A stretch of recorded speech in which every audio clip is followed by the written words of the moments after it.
नमस्कार,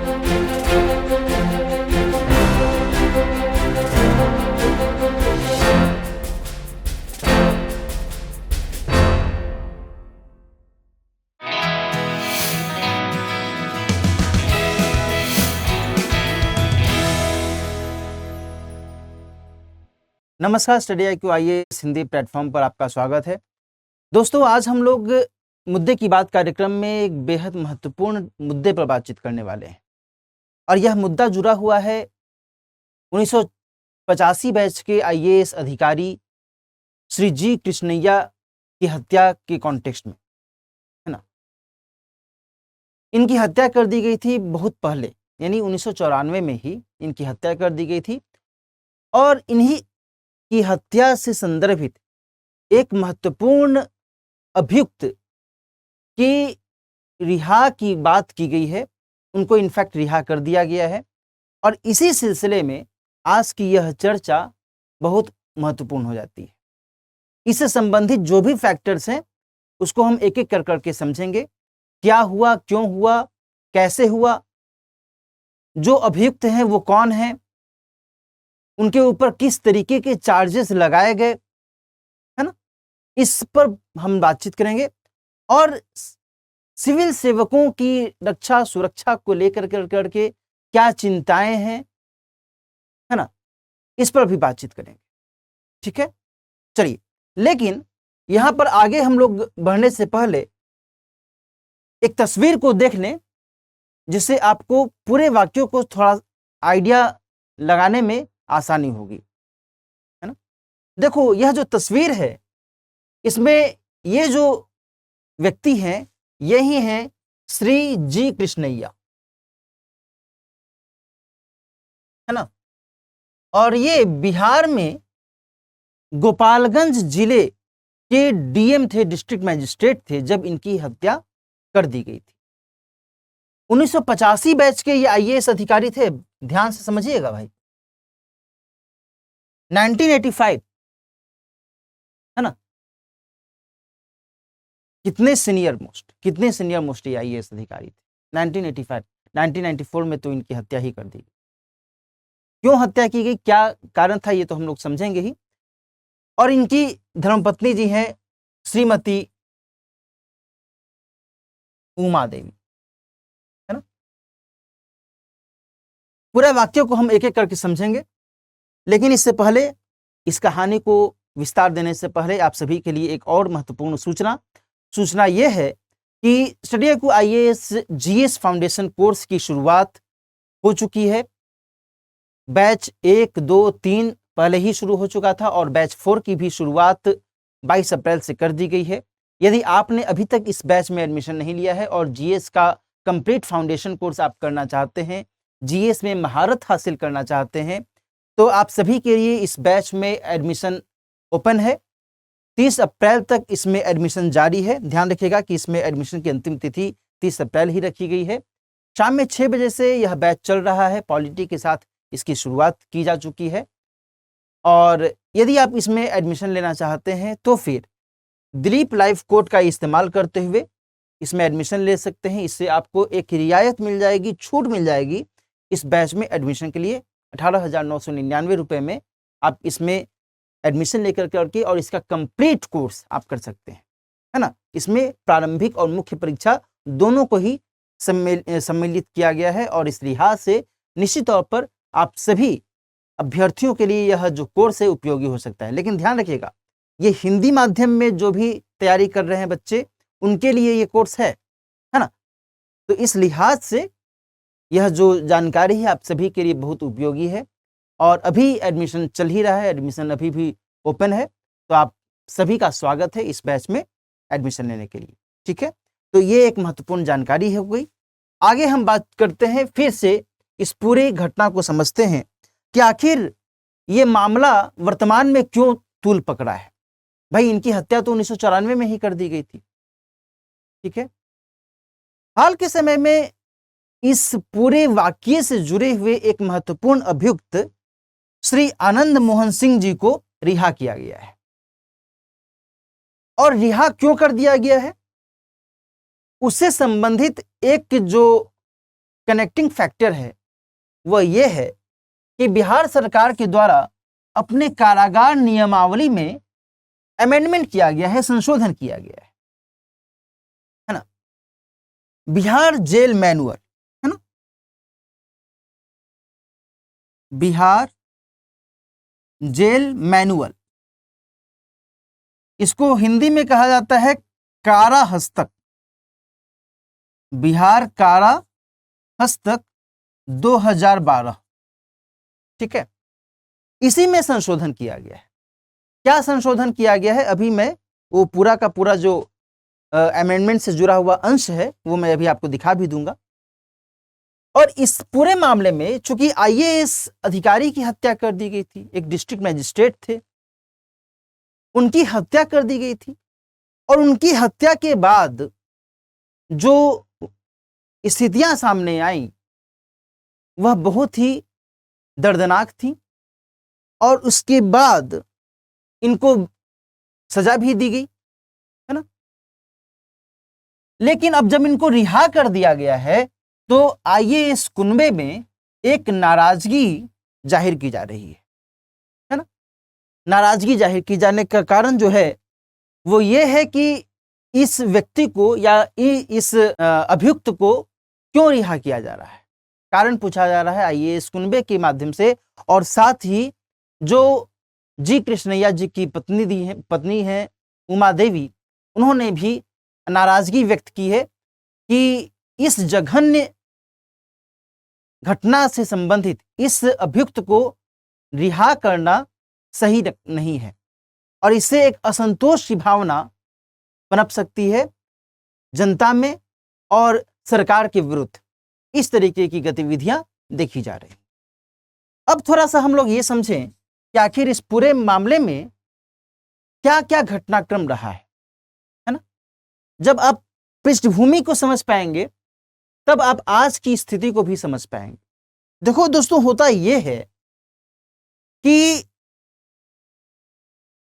1994 की बात है। उस समय मैंने आपको शुरू में भी बताया कि ये गोपालगंज के डीएम के तौर पर काम कर रहे थे जी कृष्णैया, है ना, जी कृष्णैया। होता यह है कि उस समय की गतिविधियां ऐसी रही थी, उस दौरान की गतिविधियां ऐसी रही थी कि एक अंडरवर्ल्ड डॉन या फिर एक बाहुबली नेता आप कह सकते हैं, छोटन शुक्ला नाम था उसका, है ना, छोटन शुक्ला। उसका मूल नाम कौशलेंद्र कुमार था, लेकिन ये जो छोटन शुक्ला थे ये तत्कालीन बीपीपी, बिहार पीपुल्स पार्टी, उस समय बिहार पीपुल्स पार्टी नाम से एक राजनीतिक दल का गठन किया गया था, लेकिन अब तो ये समाप्त हो गया है ना। तो बीपीपी से जुड़े हुए ये भी थे आनंद मोहन सिंह, है ना, और साथ ही छोटन शुक्ला भी बीपीपी से ही जुड़े हुए थे। लेकिन चूंकि ये एक बाहुबली थे ही, और उस दौरान पुलिस मुठभेड़ में इनकी जान चली गई थी। किसकी? तो छोटन शुक्ला की, है ना। अब इनकी जान चले जाने के बाद एक मॉब क्रिएट होता है इनके शवदाह के कंटेक्स्ट में, शवदाह करने के लिए ले जाया जा रहा था, और उसी दौरान इनकी लाश को लेकर करके एक विरोध प्रदर्शन, एक आक्रोशित भीड़ जो है सड़क पर जमा हो गई थी। और घटना समझिए, घटना क्या है। हुआ ये कि जी कृष्णैया साहब गोपालगंज वापस जा रहे थे हाजीपुर से, है ना। हाजीपुर बिहार में एक जगह है, एक बहुत ही प्रसिद्ध जगह है, जहां से आपने यदि सुना होगा तो स्वर्गीय श्री राम विलास पासवान जी कई बार वहां से विजेता भी घोषित किए गए थे, है ना, लोकसभा की सीट पर। तो हाजीपुर से ये जा रहे थे गोपालगंज, वापिस अपने जिले में जा रहे थे, और उसी दौरान मुजफ्फरपुर के पास में एक गांव के पास में जो भीड़ थी, वह भीड़ इनकी गाड़ी को देखती है, और चूंकि ये तो सरकारी गाड़ी से जा रहे थे, है ना, और पुलिस मुठभेड़ में छोटन शुक्ला की मौत हो गई थी। तो जो यह भीड़ थी, यह भीड़ आक्रोशित हो जाती है, चूंकि सरकार के अगेंस्ट में यह भीड़ उस समय आक्रोशित थी, है ना। जब उनको लगा कि यह भी एक सरकारी व्यक्ति है, सरकारी गाड़ी से जा रहा है, तो इन पर हमला कर दिया जाता है इस भीड़ के द्वारा। और ध्यान रखिएगा कि इस भीड़ का नेतृत्व करने वाले कौन थे, तो ये आनंद मोहन सिंह जी, जो कि बिहार पीपुल्स पार्टी से जुड़े हुए थे, है ना। इनफैक्ट इनको तो संस्थापक के तौर पर ही माना जाता था। तो कहा जाता है कि इन्होंने उसको बढ़ावा दिया भीड़ को, इस लिहाज से इनको इन पर आरोप भी लगाया गया बाद में, है ना। जब भीड़ ने डीएम साहब की गाड़ी पर हमला बोल दिया, तो फिर डीएम साहब को गाड़ी से खींच करके और उनको टॉर्चर किया गया, उनको मारा पीटा गया और उनकी हत्या तक कर दी गई, है ना। ये पूरा का पूरा घटनाक्रम था। और चूंकि इस भीड़ को प्रोत्साहित करने के लिए, इस भीड़ को बढ़ावा देने के लिए आनंद मोहन सिंह जी को दोषी करार दिया गया, तो फिर 2007 में निचली अदालत ने इनको मृत्युदंड की सजा सुनाई, है ना। ये कहानी बाद में ये मामला जाता है पटना हाई कोर्ट, और वर्ष 2008 में इनके मृत्युदंड की सजा को उम्र कैद में बदल दिया गया।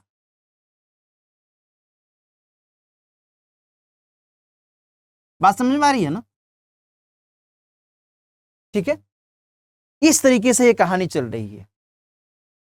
जब इनकी सजा को उम्र कैद में परिवर्तित किया गया, तो उस समय पटना हाई कोर्ट के न्यायाधीशों ने यह हवाला दिया, यह स्पष्ट किया कि चूंकि आनंद मोहन सिंह जी ने खुद हत्या नहीं की, बल्कि इन्होंने इस हत्या के लिए लोगों को बहकावा दिया या फिर लोगों को प्रोत्साहित किया, तो इस लिहाज से इस मामले को rarest of the rare case के अंतर्गत नहीं रखा जा सकता, और इसलिए इनको मृत्युदंड की सजा नहीं बल्कि उम्र कैद की सजा में बदला जाए। ठीक है, ये हवाला दिया गया। बाद में आनंद मोहन सिंह जी सुप्रीम कोर्ट में भी गए, अपील दायर किए कि भाई उम्र कैद को कम किया जाए, लेकिन 2012 में सर्वोच्च न्यायालय ने हाई कोर्ट के फैसले को बरकरार रखा, है ना, फैसले को बरकरार रखा। ठीक है, यह कहानी है। और इसके बाद तब से ये बिहार में जो एक सहरसा जेल है, वहां पर वे कैद की सजा काट रहे थे। ये पूरा का पूरा मामला था। अब हाल ही में 10 अप्रैल को नियमावली में, कारागार नियमावली में संशोधन किया गया है। अब देखो ये चीज कैसे कनेक्ट हो रही है इस नियमावली के साथ, ये समझना होगा, और इसका राजनीतिक सरोकार क्या कुछ कहता है, ये भी थोड़ा सा हम समझ सकते हैं। देखो अभी है क्या कि बिहार में जो वर्तमान सरकार है, इसमें राष्ट्रीय जनता दल और जनता दल यूनाइटेड, ये सभी की मिलीजुली सरकार चल रही है। और राष्ट्रीय जनता दल में आनंद मोहन सिंह जी का जो बेटा है चेतन आनंद, उनको सदस्यता मिली हुई है राष्ट्रीय जनता दल के माध्यम से, है ना। और इस कंटेक्स्ट में जो इस पूरे विषय को लेकर करके आलोचना हो रही है, वो यह भी है कि इस पूरे मामले में राजनैतिक हित शामिल है, और इस लिहाज से इस पूरे मामले को लेकर करके सरकार के विरुद्ध कुछ गतिविधियां चल रही हैं, जिसमें आईएएस एसोसिएशन के स्तर पर भी एक लेटर, एक असंतोष से भरा हुआ पत्र बिहार सरकार को सौंपा गया है। तो यहां पर इस चीज को थोड़ा सा जानकारी के तौर पर आपको समझना होगा। ठीक है, यह वह पत्र है बिहार सरकार के द्वारा जो निर्गत किया गया 10 अप्रैल को, जिसमें बिहार कारा हस्तक 2012, आपको यदि नहीं दिख रहा होगा तो मैं इसलिए बोल भी रहा हूं, है ना, ये तो खैर अवेलेबल है न्यूज़पेपर में या फिर वेबसाइट पर अवेलेबल भी है। बिहार कारा हस्तक 2012 के नियम 481 1A, नियम 481 1A में संशोधन किया गया है और उसमें एक वाक्यांश जो है उसमें या काम पर तैनात सरकारी सेवक की हत्या, है ना, काम पर तैनात यानी कि ऑन ड्यूटी सरकारी सेवक की हत्या से संबंधित जो यह वाक्यांश है, इस वाक्यांश को विलोपित कर दिया गया है, हटा दिया गया है। ठीक है, अब थोड़ा सा समझिए कि भाई यह जो वाक्यांश है ये क्या कहता है और इसको विलोपित करने का मतलब क्या है। देखो, दरअसल होता यह है, अभी जब हमने बात की उम्र कैद की कि भाई इनको उम्र कैद दे दिया गया पटना हाईकोर्ट के द्वारा आनंद मोहन सिंह जी को, और 2012 में सुप्रीम कोर्ट ने इस उम्र कैद को सस्टेन किया कि हाँ ठीक है, इनको उम्र कैद की सजा ही रहने दिया जाना चाहिए। तो दरअसल होता यह है दोस्तों कि उम्र कैद की सजा यदि किसी अभियुक्त को मिलती है तो सुप्रीम कोर्ट के माध्यम से यह कहा गया है कि उम्र कैद का मतलब यह नहीं है कि 14 वर्ष के बाद या फिर 20 वर्ष के बाद उसको रिहा कर ही देना चाहिए। उम्र कैद का मतलब यह नहीं है, बल्कि उम्र कैद का मतलब दरअसल यह है कि वह जीवन पर्यंत फिर उम्र अपना पूरी की पूरी उम्र वह जेल में ही बिताएगा। लेकिन इससे संबंधित कुछ कंडीशंस भी हैं, है ना, कुछ और स्थितियां भी हैं जो यहाँ पर ध्यान में रखने की आवश्यकता है कि यदि सक्षम सरकार के द्वारा, सक्षम प्राधिकारी के द्वारा किसी मामले में उस अभियुक्त के आचार व्यवहार को देखते हुए और उसकी सजा में कुछ कमी की जाती है तो फिर उसे स्वीकारा जा सकता है ना, ये बातें की गई हैं। अब यहाँ पर दो कंडीशंस हैं कि कुछ मामलों में 14 वर्ष तक की सजा यदि किसी भी अभियुक्त ने काट ली है तो फिर उसको उसके आचार व्यवहार के आधार पर रिहा किया जा सकता है। लेकिन कुछ ऐसे भी मामले हैं, ध्यान से समझिएगा इसको, कि कुछ ऐसे भी मामले हैं यदि उन मामलों में किसी भी अभियुक्त को उम्र कैद की सजा मिली हुई है तो फिर कम से कम 20 वर्ष की सजा तो उसको काटनी ही होगी, उसके बाद ही उसको उसके आचार या व्यवहार के आधार पर उसको रिहा किया जा सकता है। और यह जो 20 वर्ष की सजा से संबंधित बातें हैं इसमें कुछ अपराधों को शामिल किया गया है ना। यहां पर ध्यान रखिएगा कि 20 वर्ष की सजा को उम्र कैद के अंतर्गत रखते हुए और यह कहा गया है कि मान लीजिए किसी ने किसी दुष्कर्म के साथ हत्या कर दी है ना, किसी का रेप कर दिया और साथ में हत्या भी कर दी। ठीक है, उसने कई सारी हत्याएं कर दी हैं, कई सारी हत्या, कई सारे मर्डर उसने किए हैं, है ना, उस अभियुक्त ने। यदि वह पैरोल पर छूटा हुआ है और पैरोल पर रहते हुए उसने किसी की हत्या कर दी, पैरोल पर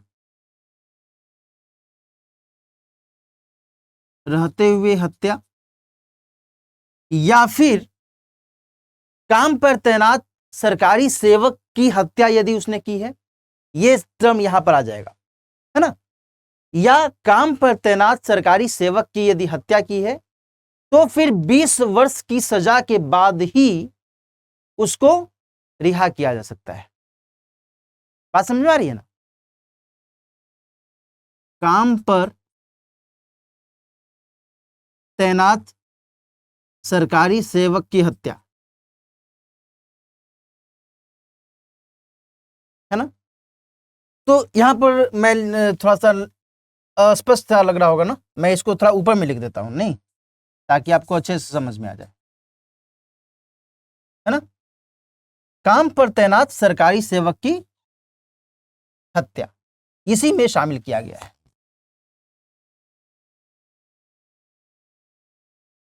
तैनात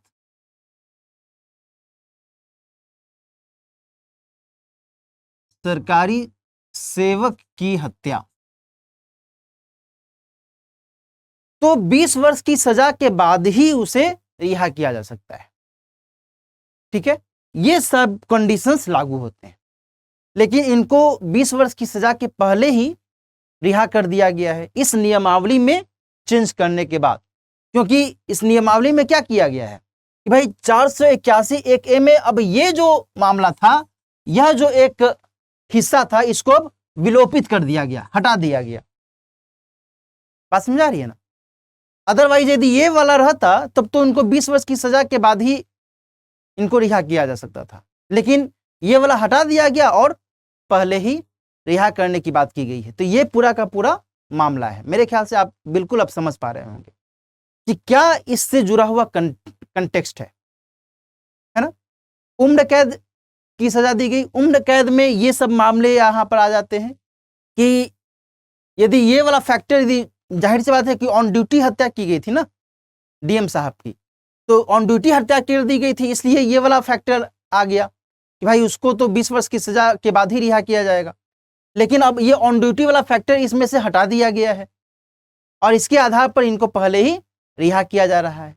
और इसी कारण से जो है ये पूरा का पूरा जो विषय है, यह विषय चर्चा के केंद्र में आ गया है।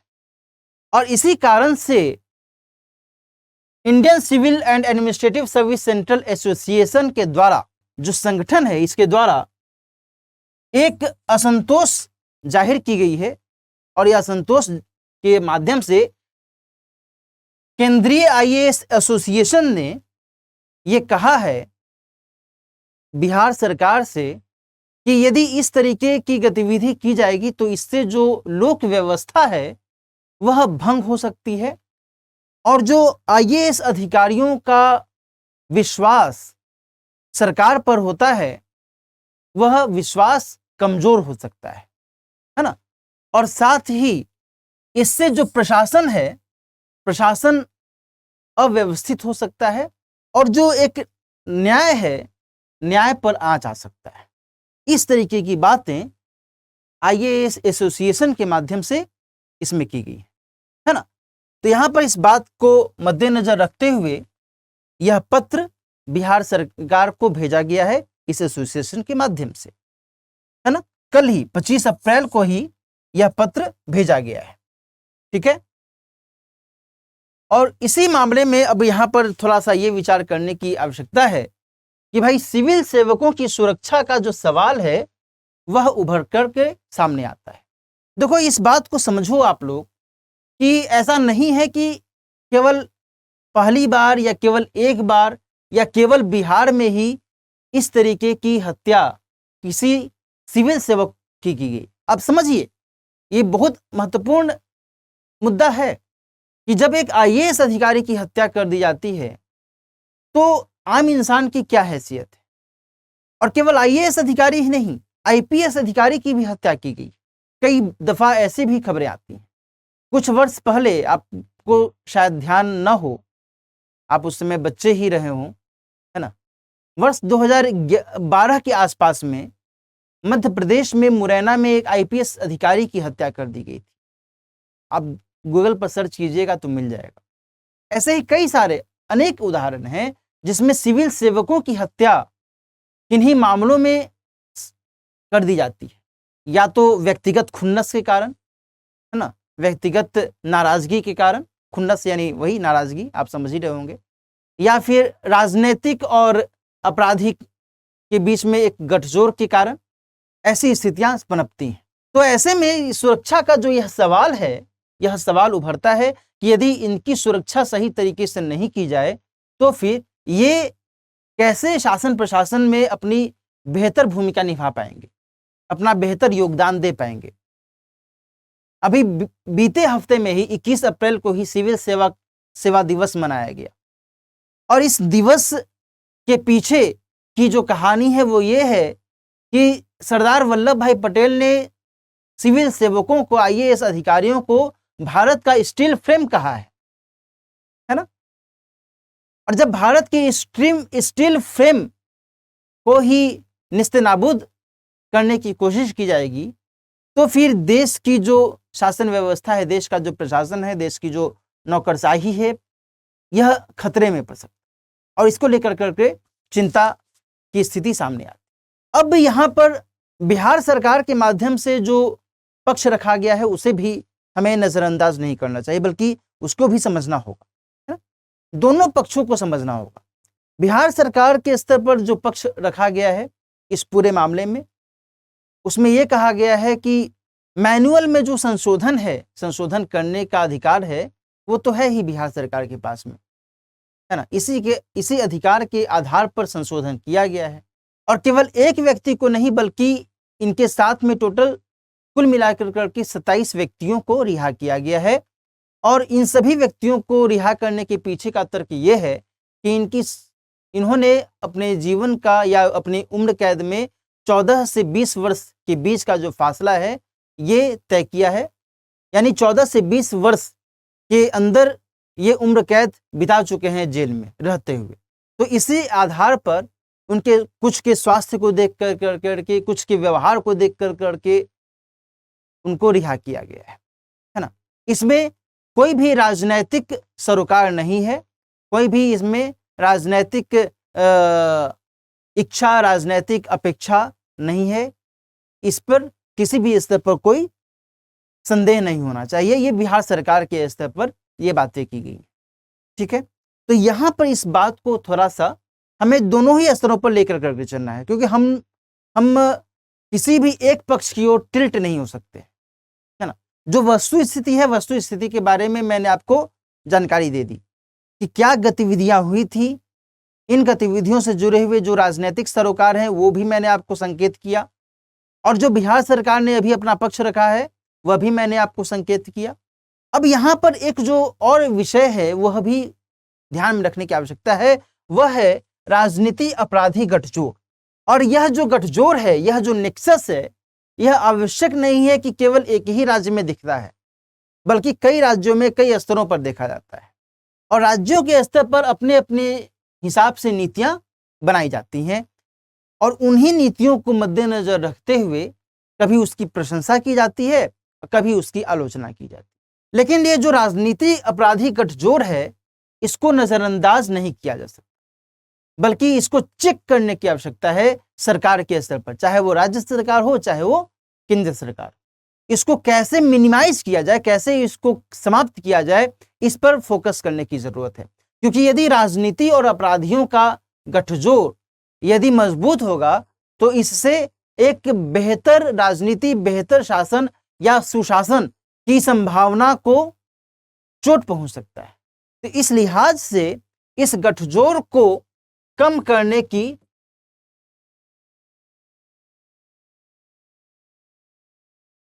कोशिश करनी होगी, है ना। ये बात अभी हाल के समय में इसलिए भी महत्वपूर्ण हो जाती है क्योंकि बीते कई दशकों से राजनीति में अपराधियों का जो समावेशन है, उनका जो उनकी जो भागीदारी है, यह बढ़ी है। और ऐसे में राजनीति कई बार अपराधियों के नियंत्रण में हो जाती है, और इस नियंत्रण को समाप्त करने की आवश्यकता है। क्योंकि राजनीति अपने आप में खराब नहीं है, राजनीति को आप कोई भी व्यक्ति कतई खराब नहीं कर सकता है। राजनीति का इस्तेमाल गलत तरीके से किया जाए, गलत मकसद से किया जाए, तो फिर इसका एक गलत परिणाम सामने आता है ना। तो इस कंटेक्स्ट में ध्यान देने की आवश्यकता है, ठीक है। तो इस बात को हमें समझना है। अब क्या है अपेक्षाएं, इन अपेक्षाओं को भी हमें समझने की जरूरत है। पहली बात तो यह है कि जो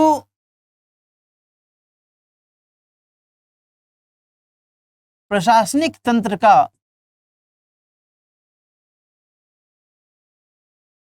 सरकार में विश्वास बने, है ना, क्योंकि भाई प्रशासन जो है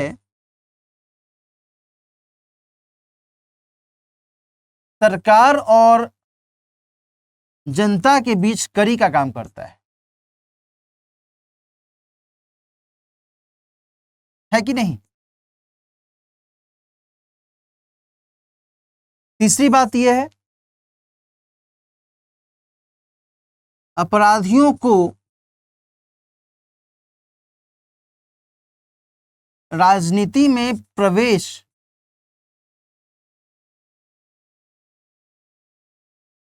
से रोकने की आवश्यकता है, और यह आवश्यकता केवल राज्य के स्तर पर ही जरूरी नहीं है, क्षेत्रीय दलों के स्तर पर ही जरूरी नहीं है, राज्य सरकार के ही स्तर पर जरूरी नहीं है, बल्कि केंद्रीय स्तर पर भी, राष्ट्रीय पार्टियों, राष्ट्रीय राजनीतिक दलों के स्तर पर भी जरूरी है ना। और इसके साथ ही जनता की जागरूकता, जनता कितनी जागरूक है, जनता कितनी अवेयर है, सावधान है इस बात के मद्देनजर कि कौन उनका हित कर सकता है, कौन उनका अहित कर सकता है ना। जो अपराधी है, जो दोषी है, जो अभियुक्त है, वह सभी के लिए वैसा ही है ना, चाहे वो जनता हो चाहे कोई हो। तो जनता को इस बात को तय करना है, जनता को इस बात का निर्णय लेना है, निर्णय लेने की जरूरत होती है कि वह किसका साथ दे, सच का साथ दे या फिर अन्याय का साथ। तो यहाँ पर जनता को भी अपने स्तर पर सावधान होने की आवश्यकता होती है। ठीक है, यह एक जनरलाइज्ड बिंदु में रख रहा हूं यहाँ पे, है ना। इसका पार्टिकुलर कोई कॉन्टेक्स्ट नहीं है, बल्कि एक जनरलाइज्ड है, एक सामान्यकृत समझ है। कई बार इस तरीके के प्रश्न परीक्षा में पूछे जाते हैं कि राजनीति और अपराधियों के बीच का जो गठजोड़ है, यह किस सीमा तक आप इसको सही मानते हैं, या किस सीमा तक ऐसी स्थितियां देखी जाती हैं, और इसके निराकरण के लिए क्या प्रयास किए जाने चाहिए, है ना। तो ऐसे में इस तरीके से आप अपना उत्तर लिख सकते हैं मुख्य परीक्षा के स्तर। उस लिहाज से यह चर्चा आपके लिए महत्वपूर्ण हो जाती है। बहरहाल जो वर्तमान में गतिविधियां चली, इन गतिविधियों को लेकर करके जो वर्तमान में बिहार सरकार के द्वारा निर्णय लिया गया, इस निर्णय को लेकर करके सरकार ने क्या अपना पक्ष रखा, क्या मूल मुद्दा था, और इसमें क्या कुछ आगे की कंडीशंस रहे, इस पर मैंने आपका ध्यान आकृष्ट किया। मुझे उम्मीद है कि यह चर्चा आपको पसंद आई होगी, और यदि यह चर्चा आपको पसंद आई होगी तो इसे अपने दोस्तों के साथ भी शेयर कीजिए। और यदि आपने एडमिशन नहीं लिया है इस जीएस फाउंडेशन कोर्स में, जिसकी चर्चा मैंने शुरू में भी की, तो फिर 30 अप्रैल तक डेट है, उसमें आप एडमिशन लीजिए, है ना। आज की चर्चा अब हम लोग यहीं पर समाप्त करते हैं। मिलते हैं किसी और मुद्दे की बात कार्यक्रम में, किसी और महत्वपूर्ण मुद्दे के साथ। अपना ख्याल रखिए। All the best.